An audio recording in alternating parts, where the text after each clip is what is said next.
Hello, good morning. आवाज येतोय? Online वाले तुला येतोय? चला, ओवेल. ओवेल म्हणजे चक्क आपले मराठीतले स्वर आहेत. अगोदर मराठीचे स्वर म्हणून दाखव. अ आई. हा, व्यवस्थित सिक्वेन्सनी.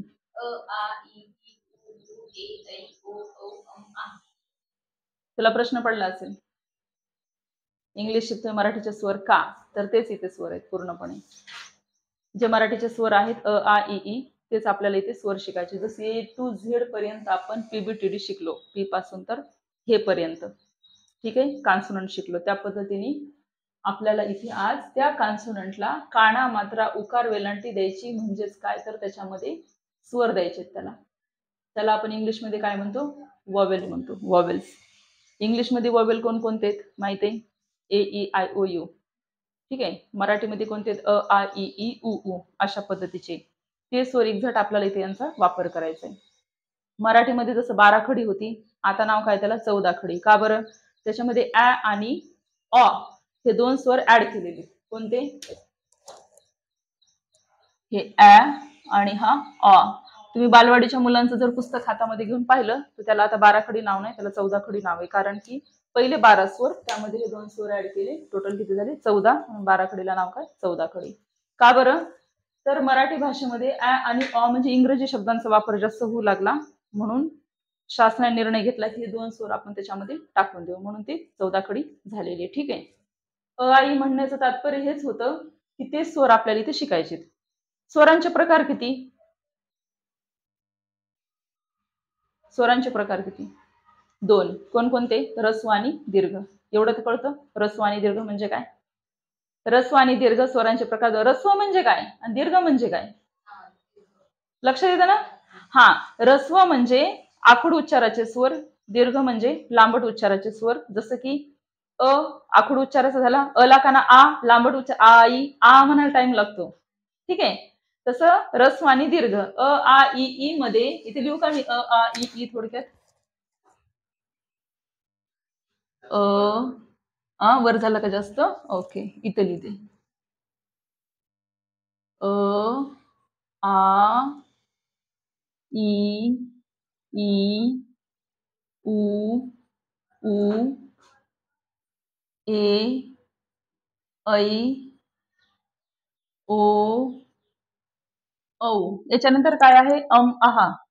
ते इथं नाही आपल्याला, ते मी गाळते. त्याच्यानंतर आपल्याकडे दोन स्वर आलेत एक्स्ट्रा, ते म्हणजे ॲ आणि ऑ. ठीक आहे. तर हे लिहिलंय कशासाठी मी? ऱ्हस्व दीर्घ तुम्हाला समजून सांगण्यासाठी. जे जोडीमधले जे पहिले पहिले अक्षर असतात ते ऱ्हस्व असतात, एवढं तर लक्षात येतं तुमच्या, राईट? त्याच्यानंतरचे असतात ते कसे असतात? दीर्घ असतात.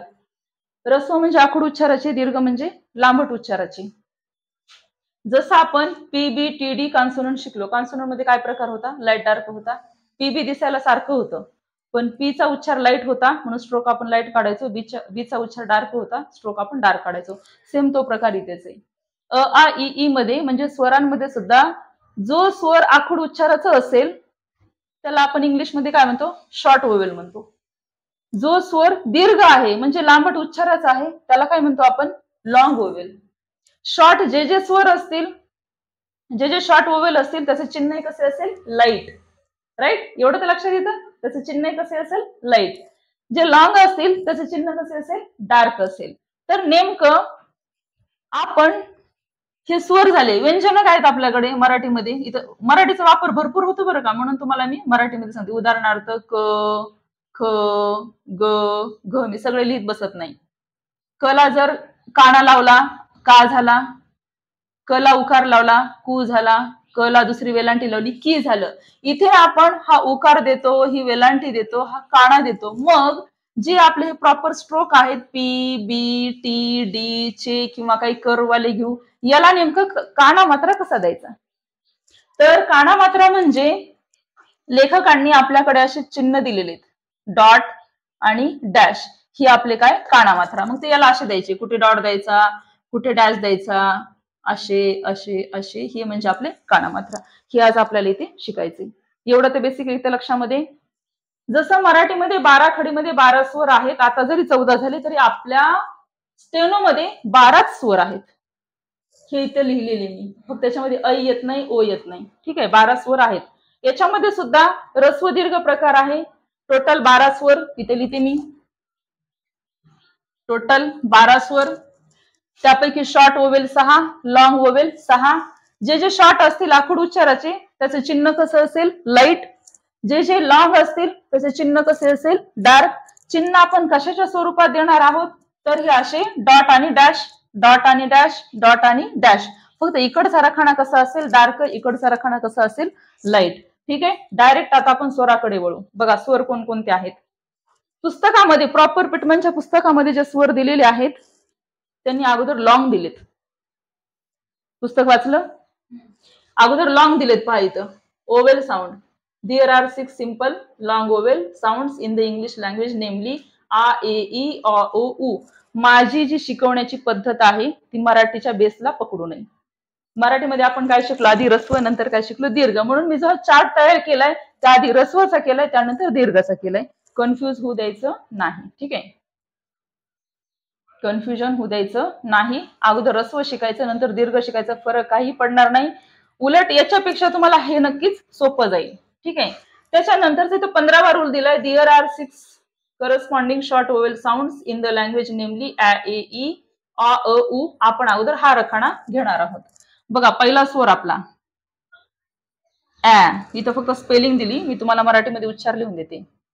ई, ऍ, ई, ऍ, ए, ई. याला आपण मराठीमध्ये याचा उच्चार लिहून देते म्हणजे तुमच्या लक्षात येईल. लगेच दुसरा आपण लिहून घेते इकडचा, ऍ, ए, ई, अ, उ. हे ना पटकन मुलांच्या लक्षात नाही येत, हे इंग्लिशच्या स्पेलिंग. ठीक आहे, त्याच्यामुळे मी मराठीमध्ये तुम्हाला लिहून देते याचे उच्चार, आणि ते लक्षात राहायला सोपं जातं.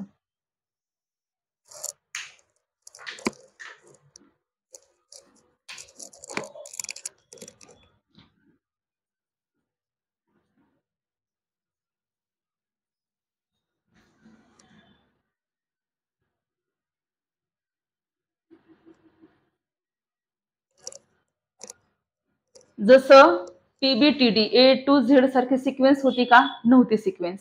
होती का, शब्द तेच होते ना, पी, एस, क्यू, आपले शब्द होते सगळे, पण सिक्वेन्स ती होती का, सिक्वेन्स ती नव्हती. सेम इथे ही सिक्वेन्स ती राहणार नाही. अ, आ, ई ची सिक्वेन्स आपली वेगळी राहणार आहे. तर आजपासून ती बाराखडी न पाठ करता ही बाराखडी पाठ करायची. याची सिक्वेन्स कशी राहील, ऍ, ए, ई, अ, उ अशी राहील. पुढचे 6 स्वर लगेच सांगून देते. सिक्वेन्स आजपासून वेगळी पाठ करायची, जशी आपण पीबीटीडीची केली होती त्या पद्धतीने याची सुद्धा सिक्वेन्स ह्याच पद्धतीची पाठ करायची. ठीक आहे, दीर्घ स्वरांमध्ये लॉंग वोवेल मध्ये आहे आ, ए, ई. याचे मराठीतले उच्चार तुम्हाला लिहून देते, व्यवस्थित समजून घ्या, त्यानंतर लिहून घ्या. अ, ओ आणि उ.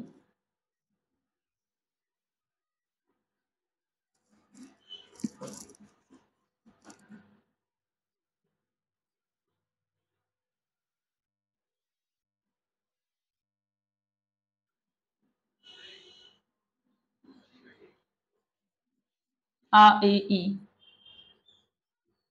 अ, ओ आणि उ. याचं चिन्ह काय, light dot, light dot, light dot. याचं चिन्ह काय, light dash, light dash, light dash. हे आपले कानामात्रा उकार वेलांटी. ठीक आहे, याचं चिन्ह काय, डार्क डॉट, डार्क डॉट. तिन्हीच. याचं चिन्ह काय, dark dash, dark dash, dark dash, कारण ते दीर्घ स्वर आहेत. चला, सगळ्यात आधी चार्ट कसा पाठ करायचा. Total oval 12, short 6, long 6. शॉर्टचं चिन्ह कसे असेल, सगळे लाईट असतील. लॉंगचे कसे असतील, सर्व डार्क असतील. याची सिक्वेन्स कशी पाठ करायची, ऍ, ए, ई, अ, उ. याची सिक्वेन्स आ, ए, ई, अ, उ. ही आपली बाराखडी पाठ करायची आजपासून. ठीक आहे, बाराखडी पाठ झाली. त्यानंतर याचे चिन्ह लक्षात ठेवायचे. ऍचं चिन्ह काय, लाईट डॉट. अचं चिन्ह काय लाईट डॅश, एचं चिन्ह काय लाईट डॉट, अचं चिन्ह काय लाईट डॅश, ईचं चिन्ह काय लाईट डॉट, उचं चिन्ह काय लाईट डॅश. पण हे जर आपण असं झाकलं तर तिन्हीचे चिन्ह सारखे नाही वाटत का? आहेतच ऑलरेडी. हे जर झाकलं तिन्हीचे चिन्ह सारखं आहेत की नाही? आहेत.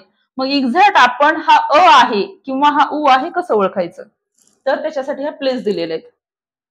तर प्लेस म्हणजे काय हे आपल्याला शिकायचंच आहे. प्लेस म्हणजे काय, सध्याला चार्ट पाठ करण्यापुरतं एवढं लक्षात ठेवायचं की फर्स्ट प्लेसचा लाईट डॉट ओवेल कोणता? फर्स्ट प्लेसचा लाईट डॉट ओवेल कोणता? ऍ.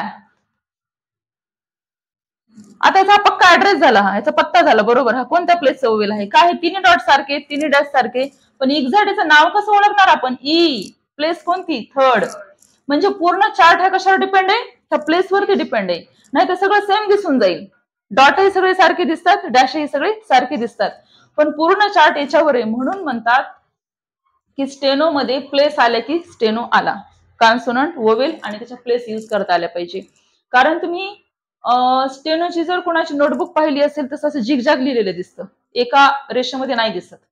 राईट, एका रेषेमध्ये नाही दिसत. आपण कसं मराठी बरोबर शिरोरेखेवरती लिहितो, लाईनवरती, इंग्लिशमध्ये किंवा खालच्या रेषेवरती लिहितो, तसं हे तसं दिसणार नाही, खालीवर खालीवर दिसेल. तो प्रकार काय लगेच सांगणार आहे, त्यासाठी ह्या प्लेस पाठ करून ठेवायच्या. चार्ट कसा पाठ करायचा परत एकदा सांगते. मी जर प्रश्न विचारला उद्या तर लॉंग ओवेल मध्ये सेकंड प्लेसचा डार्क डॉट ओवेल कोणता? सेकंड प्लेसचा डार्क डॉट ओवेल कोणता? तर ए. असंच एक्झॅक्ट तुम्हाला सांगता येतं. कशावरून? फक्त आणि फक्त त्या प्लेसवरून. ठीक आहे, म्हणून हा चार्ट पूर्ण त्या प्लेसवरती आधारित पाठ करायचा. आता इथे ना लक्षात काय घ्यायचं? फरक. तिकडे ना स्वर कसे आहेत सगळे शॉर्ट म्हणजे रस्व, इकडचे कसे आहेत लॉंग म्हणजे सगळे दीर्घ. बघा तिकडे ऍ आला, इकडे आ आला, इकडे ए आला, इकडे ए आला. पण इथं मुलांना प्रश्न पडला असेल तिकडे एन इकडे ए कसं काय? बरोबर, तिकडे ए इकडे ए कसं काय? ई ई माहितीये आपल्याला, उच्चार एक सारखाच निघतो, पण आपण अगदी शाळेमध्ये शिकलो होतो. ई इमारतीचा, ई इडलिंबूचा उच्चारामध्ये फरक असतो. उ उ मध्ये पण शिकलो आपण, उ उसाचा, उ उखळीचा. एकाचा उ चा उच्चार आखूड होतो, एका उ चा उच्चार कसा लांबट होतो. इथे जरी दिसायला ए सारखं असेल तर ह्या ई आणि उ सारखंच आहे, त्याच्या उच्चारामध्ये फरक आहे. त्याचं एक उदाहरण देते तुम्हाला, आपल्या पुस्तकात दिलेलं आहे ते उदाहरण आहे बेट शब्द. इथे लिहिते मी बीईटी बेट आणि BAIT बेट. काय फरक आहे? दोन्हीमध्ये ए ए आलाय, पण उच्चार करून बघा फरक आहे की नाही. बेट वरचा काय बेट, खालचा बेट. BAIT बेट, थोडासा उच्चार लांबट होतो. येते लक्षामध्ये? म्हणून पहिला जो बेट आहे तिथे हा येईल लाईट डॉट वाला, दुसरा जो बेट आहे तिथे हा डॉट येईल डार्क डॉट, कारण त्याचा उच्चार लांबट आहे. ठीक आहे, ज्यावेळेस आपण शब्दांची प्रॅक्टिस करू, वाक्यांची करू, त्यावेळेस लाईट डार्क जरी डॉट दिला तरी उच्चार बेटच होणार आहे, त्याच्यात एवढा काही फरक पडणार नाही. म्हणून जे सेम सेम आहे तिथे कन्फ्युजन होऊ देऊ नका. ई सुद्धा सारखंच आहे, उ सुद्धा सारखंच आहे, ए सुद्धा सारखंच आहे. ठीक आहे, बाकीचे मग राहतात लक्षामध्ये, बाकीचे बरोबर एक्झॅक्ट आहेत. ऍचं माहिती आहे, फर्स्ट प्लेस आहे, लाईट डॉट आहे. अ सुद्धा सारखं आहे, दिसते. इकडे पण इकडे पण याचं पण आपण एक उदाहरण घेऊ. ऑरेंज, ऑगस्ट, ऑगस्ट आणि ORANGE ऑरेंज. बघा बरं कोणता उच्चार लांबट होतो आणि कोणता आखूड होतो, सांगा बरं. ऑरेंज आखूड होतो. ऑरेंज प्रॅक्टिकली करून पाहायचं, ऑरेंज आखूड उच्चार होतो. मग तिथे अ कोणता येईल? हा रस्ववाला, शॉर्ट ओवेल मधला तिथे अ बसेल, राईट, लाईट डॅश वाला. ऑगस्ट, ऑगस्ट लांबट उच्चार होतो, तिथे कोणता बसेल? हा वाला. तर एकंदरीत डॅश दिला तरी आपण अच उच्चार करणार आहोत. पण तुम्हाला इथे ना प्रश्न नको पडायला की मग सेम सेम दिसतंय मग वेगवेगळं का? उच्चार तर अच दिसतोय, मग इकडे एक असं का? तर त्याचं कारण हे इंग्रजी भाषा आहे, उच्चारावर आधारित त्याचे आखूड आणि लांबट असे उच्चार त्याचे निघतात. ठीक आहे, हा चार्ट बाकीचा नाही. ए झालं, आ झालं, ई उ हे 4 अक्षर सेम आहेत, बाकीचे येतात ओळखता. अ ओ. कारण ओवेल पाठ करणं एवढं सोपं नाही हा चार्ट. पाठ करायला हा चार्ट अवघड जातो. तर हा चार्ट पाठ करताना चिन्ह लक्षात ठेवा, लाईट डार्क लक्षात ठेवा, प्लेस लक्षात ठेवा. ठीक आहे. आणि सगळ्यात पहिल्यांदा सिक्वेन्स पाठ करून घ्या. सिक्वेन्स कशी पाठ करायची? अ ए ई अ उ आ ए ई अ उ अशी सिक्वेन्स पाठ करायची. तर लेखकांना सुद्धा माहिती आहे की हे पाठ करणं अवघड जातं, म्हणून त्यांनी आपल्याला सेंटेन्स दिलेले आहेत पाठ करण्यासाठी. हे असं पाठ करण्यापेक्षा सेंटेन्स पाठ करा. सेंटेन्स पाठ केले की ऑटोमॅटिकली तुम्हाला ते स्वर पाठ होतात. बघा पुस्तकात दिलेले डार्क डॉट साठी, तिकडच्या चार्ट साठी त्यांनी वाक्य दिले, पा may we all go too, आणि इकडे काय दिले, that pen is not much good. बघा आता हे सेंटेन्स काय, म्हणजे त्याचा जे पहिला स्वर आहे तो आपला स्वर आहे. दॅट पेन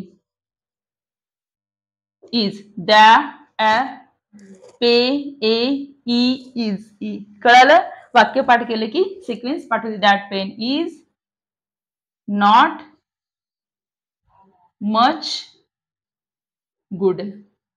ना अ उ उ समजतं. That pen is not much good, that pen is not much good. वाक्याच्या अर्थाशी आपल्याला काही घेणं देणं नाही, आपल्याला सिक्वेन्सची मतलब आहे.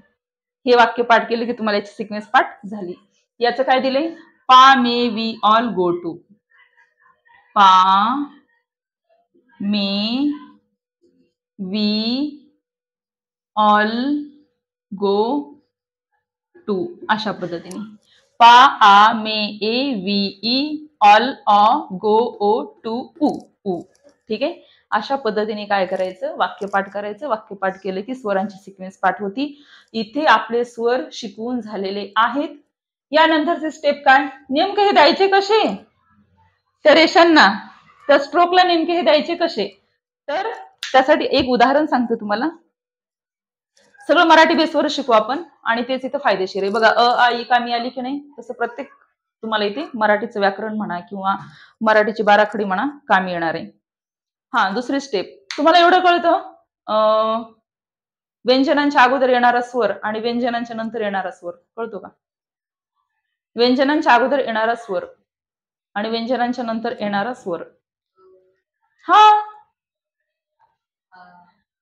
उदाहरणार्थ आशा, अशोक नावे. अ काय आपल्याकडे स्वर, श काय आपल्याकडे व्यंजन, त्यालाच म्हणतात व्यंजनांच्या अगोदर येणारा स्वर.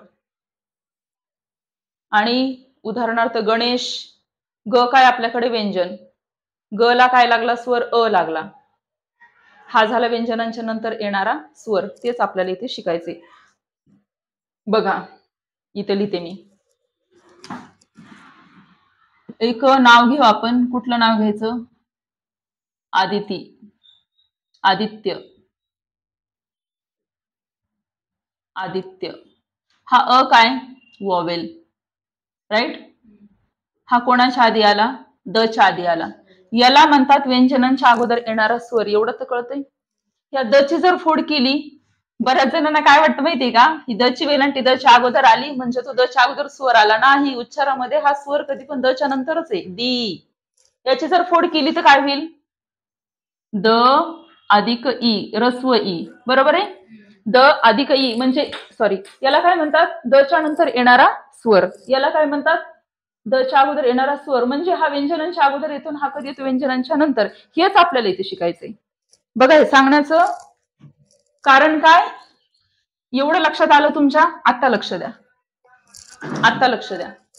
हे आपलं पीबी, टीडी, चेजे, केगे, यम, यन.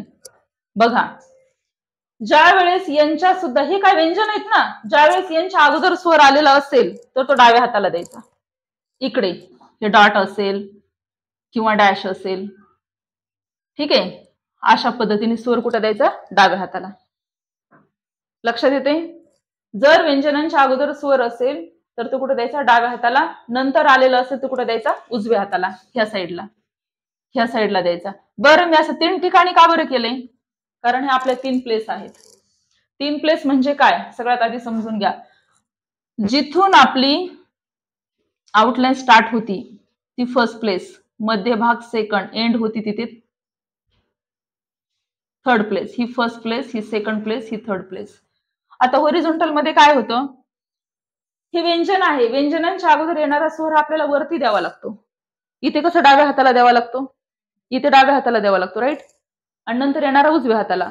जे होरिझॉन्टल स्ट्रोक आपल्याकडे किती आहेत, 5 आहेत. के गे, के गे, यम यन इंग, 5 स्ट्रोक आपण आडवे काढतो होरिझॉन्टल. त्यांच्या अगोदर येणारा स्वर हा वरती द्यायचा, नंतर येणारा स्वर हा खाली द्यायचा. जसं अपवर्ड डाऊनवर्डच्या बाबतीत काय घडतं, अगोदर येणारा डाव्या हाताला देतो, नंतर येणारा उजव्या हाताला देतो. होरिझॉन्टलला काय होतं, अगोदर येणारा वरती, नंतर येणारा खाली. इथेही तेच. फर्स्ट प्लेस म्हणजे काय, सेकंड प्लेस म्हणजे काय, थर्ड प्लेस म्हणजे काय, जिथून स्ट्रोक स्टार्ट होतो ती फर्स्ट प्लेस, मध्यभागाला सेकंड म्हणतात, एंडिंगला थर्ड म्हणतात. खाली येणारे स्वर first place, second place, third place. इथे सुद्धा फर्स्ट, सेकंड, थर्ड, म्हणजे ती ओवेल आपल्याला अशा ह्या प्लेसवरती द्यायचे. First, second, third, first, second, third, अशा पद्धतीने आपल्याला ती ओवेल त्या प्लेसवरती द्यायची. इथे तुम्हाला 2 गोष्टी लक्षात ठेवायच्यात, डावी बाजू, उजवी बाजू, होरिझॉन्टलची वरची बाजू, खालची बाजू स्वर देण्यासाठी. त्यानंतर प्लेस लक्षात ठेवायच्या. प्लेसमध्ये एकच वाक्य लक्षात ठेवायचं, जिथून स्टार्ट होती ती फर्स्ट प्लेस, एंड होती ती थर्ड प्लेस. काही स्ट्रोक आपल्याकडे अपवर्ड सुद्धा आहेत, खालून वर जाणारे. कोणकोणते आहेत, यल, रे, वे, ए, हे. यांची स्टार्टिंग कुठून होईल, प्लेसची खालून. ही फर्स्ट प्लेस, ही सेकंड, ही थर्ड, ही फर्स्ट, ही सेकंड, ही थर्ड. इथे सुद्धा तसंच येते लक्षामध्ये. 1 2 3, 1 2 3, अशा पद्धतीने. नियम तोच, आधी येणारे डाव्या हाताला, नंतर येणारे उजव्या हाताला. याचंही तसंच आहे, क्रॉस जरी गेले ना तरी ह्याला डावी साईड म्हणा किंवा वरची म्हणा, नियम तोच राहणार इथे पण.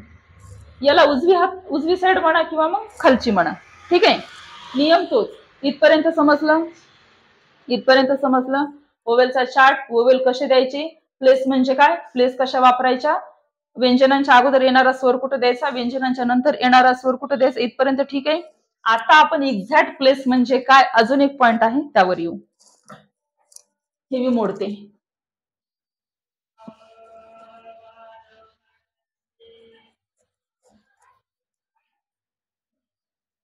बरं मला सांगा, आपण ना स्टेनोच आपल्याला नॉलेज आहे थोडंफार, म्हणूनच आपण क्लास लावलाय, म्हणूनच आपण शिकतोय. एवढं ऐकून आहे तुम्ही, मिनिटाला 60 शब्द, मिनिटाला 80 शब्द, मिनिटाला 100 शब्द, मिनिटाला 120 शब्द, माहिती. बरं एवढं जर सजवीत बसलो आपण, डॉट डॅश देत बसलो, स्पीड कधी वाढणार आपली, राईट. स्पीड वाढणार आहे का याने, नाही. म्हणून आपल्याला प्लेस काय शिकायच्या ते आता लक्ष द्या. प्लेसवर जर प्रॉपर जर आपण आउटलाईन काढली तर ते टिंब, त्या रेषा देण्याची गरज लागणार नाही. ते जर देत बसलो तर स्पीडच वाढणार नाही आणि स्टेनोला काही अर्थ राहणार नाही. म्हणून बघा आता काय काढायचं, ते कसं काढायचं.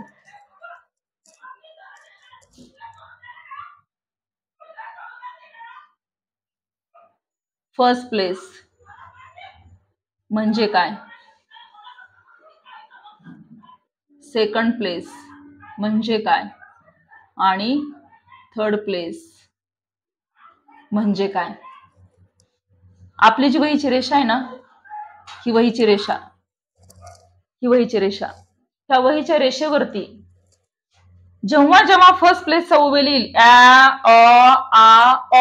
त्यावेळेस तो स्ट्रोक रेषेला टच नाही होणार, तो असा हवेत राहील. कुठलाही असला तरी तो कसा राहील, असा हवेत राहील. त्याला म्हणतात फर्स्ट प्लेस. त्याला काय म्हणतात, first place vowel. Second place म्हणजे काय, सेकंड प्लेसच्या उच्चारामध्ये, जसं आदित्य नाव पाहिलं आपण, आदित्यमध्ये आ कोणता आला, फर्स्ट प्लेसचा, तर ते नाव कुठं राहील, रेषेच्या वरती. पहिलं अक्षर, नावातलं पहिलं अक्षर, आ पासून सुरुवात झालेलं, नंतर दी येऊ दे, पुढे काय पण येऊ दे, पहिल्या अक्षराला महत्व आहे. ज्या वेळेस सेकंड प्लेस ओवेल येतील, ए ओ, त्यावेळेस ते बरोबर रेषेवर राहील, हे असं, अशा पद्धतीने. आणि ज्या वेळेस थर्ड प्लेस असेल, थर्ड प्लेस खूप सोपी आहे, 2च ओवेल आहे थर्ड मध्ये, ई आणि उ. लाईट असेल किंवा डार्क असेल, पण उच्चार तर 2च निघतात, ई आणि उ. खूप सोपं आहे पाठ करायला, थर्ड प्लेस ई आणि उ. त्यावेळेस तो स्ट्रोक कसा असेल, असा, जे काय असेल ते कसं असेल, थ्रू दी लाईन असेल. म्हणून फर्स्ट प्लेस म्हणजे अबव दी लाईन,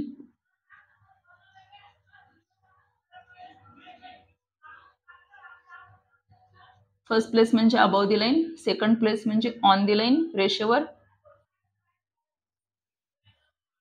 आणि थर्ड प्लेस म्हणजे through the line. Through the line. अशा पद्धतीने आपल्याला जे आपण प्रॅक्टिस करताना स्ट्रोक कसे काढले होते, शक्यतो एक्सरसाइज नंबर 3 आणि 4 मध्ये आपण काय केलं होतं, बरोबर त्या लाईनवर काढलं होतं. पी के पी डी आपण पहिलं अक्षर कसं काढलं होतं त्या लाईनवर. आता तसं नाही काढायचंय. आता त्याचा उच्चार लक्षात घ्यायचा. याला स्वर कुठला आलाय, फर्स्ट प्लेसचा स्वर आलेला असेल, अबव दी लाईन, सेकंडचा असेल, ऑन दी लाईन, थर्डचा असेल तर थ्रू दी लाईन. अशा पद्धतीने आपल्याला शब्दांची प्रॅक्टिस करायची आहे. तर याचे उदाहरणं देते तुम्हाला, त्याशिवाय लक्षात येणार नाही. ठीक आहे, उदाहरणं बघा आता.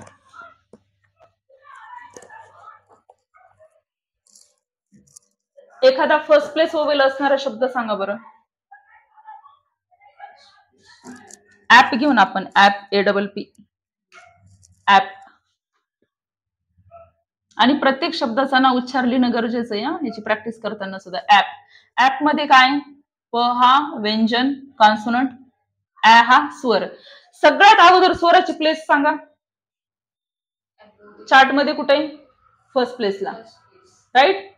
मग पीचा स्ट्रोक कुठे येईल, अबव दी लाईन, राईट. मग ही आपली वहीची रेषा, रेषा मी काळ्या पेननी काढते, लक्षात येईल. ही आपली वहीची रेषा. ऍ हा स्वर, प हा व्यंजन, प चा स्ट्रोक आपण कुठे काढणार, अबव दी लाईन. रेषेला टच झाली का, नाही. आता हा ऍचा जो स्वर आहे ते स्वरांचं चिन्ह काय, लाईट डॉट. तो कुठे देणार, हा फर्स्ट प्लेसला, प्लस ते आपल्या डाव्या हाताला, कारण तो पच्या अगोदर आलेला आहे. म्हणून हा स्वर कुठे येईल, इथे, ऍप. अशा पद्धतीने आपल्याला हे शब्द शिकायचे. येते लक्षामध्ये. एखादा आपण पलीकडे येणार आपण स्वर बघू, पे, PAY, राईट. पे किती सोपा शब्द आहे, पे. ओवेल कोणता आला, ए. ए ची प्लेस कोणती, सेकंड, चिन्ह काय, डॉट.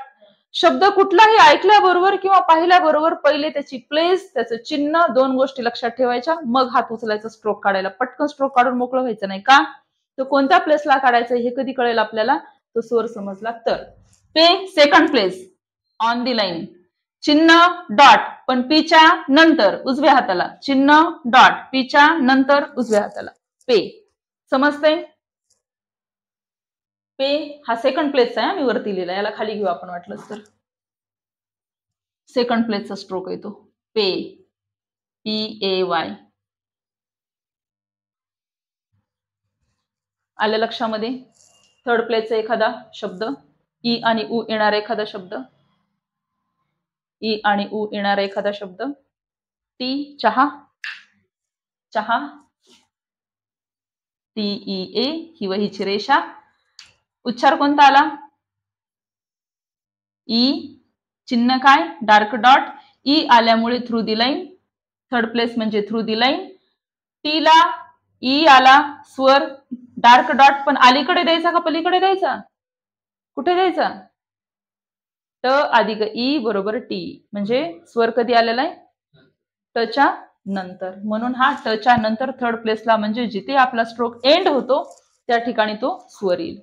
अशा पद्धतीने त्या त्या प्लेसवरती स्ट्रोक काढायचे, त्या त्या प्लेसवरती वॉवेल द्यायचे, त्याचे उच्चार व्यवस्थित करायचे आणि चक्क मराठीच्या बेसवर शिकायचे आपल्याला. अशी फोड पण करता आली पाहिजे. ट अधिक ई, प अधिक ए, हे कळायला पाहिजे. म्हणजे वेगवेगळं करता आलं पाहिजे. स्वर आणि व्यंजन वेगळा करता आला की तुम्हाला ऑटोमॅटिक वॉवेल द्यायचं समजून जाईल. ठीक आहे. आता एक इल शब्द घेऊ आपण, थर्ड प्लेसचा इल शब्द बघा, पहा, इल, ILL. इथे काय होतंय बरं, ल हा कॉन्सोनंट आहे, ई हा स्वर आहे, पण हा स्वर ना अगोदर आलाय, हा स्वर अगोदर आलाय. अगोदर येऊ की नंतर येऊ, पण थर्ड प्लेसचा आहे की नाही हे लक्षात ठेवा. अगोदर येऊ की नंतर येऊ, थर्ड प्लेसचा आहे की नाही. तर ल कुठे घेणार आपण, लचा स्ट्रोक थर्ड प्लेसला, थ्रू दी लाईन, खालून त्याला वर घेऊन जायचंय कारण तो अपवर्ड स्ट्रोक आहे. मग आता याची प्लेस कोणती, थर्ड, चिन्ह काय, डार्क डॉट. ही फर्स्ट प्लेस, ही सेकंड प्लेस, ही थर्ड प्लेस, म्हणजे हिचा डॉट कुठे येईल, वरती. आल्या लक्षामध्ये. डाऊनवर्ड स्ट्रोक होता टी, याचा डॉट खाली आला, हा अपवर्ड असल्यामुळे थर्ड प्लेस कुठे जाईल, वरती. हे लक्षात ठेवा. स्ट्रोकची दिशा चेंज झाली की ओवेल प्लेस सुद्धा चेंज होणार. त्याच्यामुळे स्टार्टिंग होईल ती फर्स्ट प्लेस, एंड होईल ती थर्ड प्लेस. एवढं लक्षात ठेवा. बाकी ओवेलचा लेसन एवढा चार्ट जर पाठ केला त्याच्या प्लेस आणि त्याच्या साईड, डावी उजवी बाजू त्याच्या साईड लक्षात घेतल्या आणि स्वर काय, व्यंजन काय हे जर कळालं तर ह्याच्या शब्दांचं प्रॅक्टिस करणं काही अवघड जाणार नाही. अशा पद्धतीने चार्टची सिक्वेन्स पाठ करा, ओवेलची चार्टच्या प्लेस पाठ करा, लाईट डार्क चिन्ह पाठ करा, बाजू समजून घ्या, अशा पद्धतीने फोड करा आणि डायरेक्ट काम कॅम या शब्दांपासून प्रॅक्टिसला लागा. पेज नंबर 10 वरती इथून प्रॅक्टिस करायची. काम कॅम बेट, बेट बघा इथे 2 बेट दिलेत त्यांनी सोबत, इल पण 2 दिलेत, EL का लाईट डार्क उच्चार होतात त्याची. आपल्याला नाही कळत, आपली मातृभाषा मराठी, आपल्याला इंग्रजीचे उच्चार कळत नाही, पण पुस्तकच ऑलरेडी इंग्रजांचं आहे, त्यांना माहिती याचा उच्चार आखूड होतो का लांब होतो, म्हणून त्यांनी ते बरोबर दिलेलं आहे. ठीक आहे. रोट, रट अशा पद्धतीने एक एक शब्द 5-5 लाईन करायचा. एक्सरसाइज नंबर 3 आणि 4 कशी केली त्या पद्धतीने एक एक शब्द काय करायचा, 5-5 लाईन करायचा. समजलं एवढं? काही डाऊट आहे का, काय विचारायचंय? हा, अजून एकच क्लू राहिलाय, एकच नियम राहिलाय फक्त.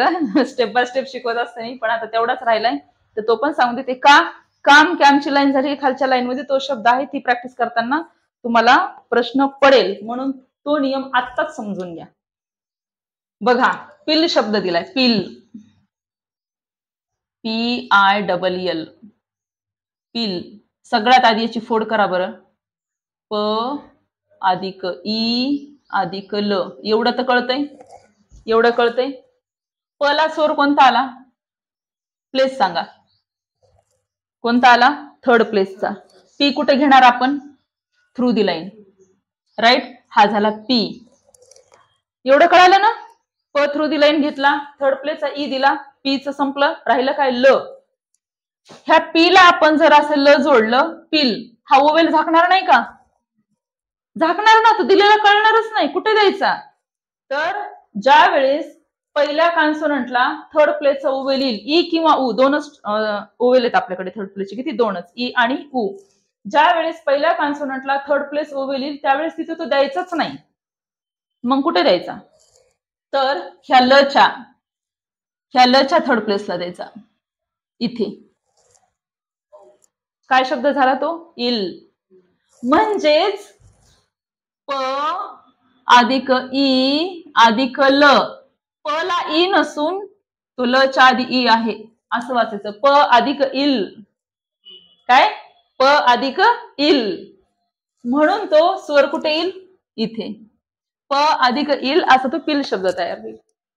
येथे लक्षामध्ये हा नियम शेवटपर्यंत लागू आहे, हा कुठेही बदलणार नाही, सुरुवात आहे, हा नियम शेवटपर्यंत आहे. वाक्य लक्षात ठेवा, मराठीमध्ये पहिल्या कॉन्सोनंटचा थर्ड प्लेसचा वोवेल त्याला न देता दुसऱ्या कॉन्सोनंटला द्यायचा, पण कुठे, त्याच्या अगोदर, त्याच्या अगोदर. नंतर दिला तर काय होईल, तो ली होईल, ल ला ई लागेल, म्हणून नंतर नाही द्यायचा, त्याच्या अलीकडे द्यायचा. अलीकडे दिला तर काय होतो, हा स्वर याचाच असतो, खरं तर त्याचाच असतो. त्याच्या अलीकडे जरी दिला ना तो त्याचा होत नाही, तो याचाच असतो, पचाच ई असतो तो. म्हणून पूल, पील, बघा, पूल, पील, चिक, रिक असे शब्द येतात. रचा वोवेल इथे यायला पाहिजे ऍक्च्युअली, पण तो कच्या वरती गेलाय थर्ड प्लेसला.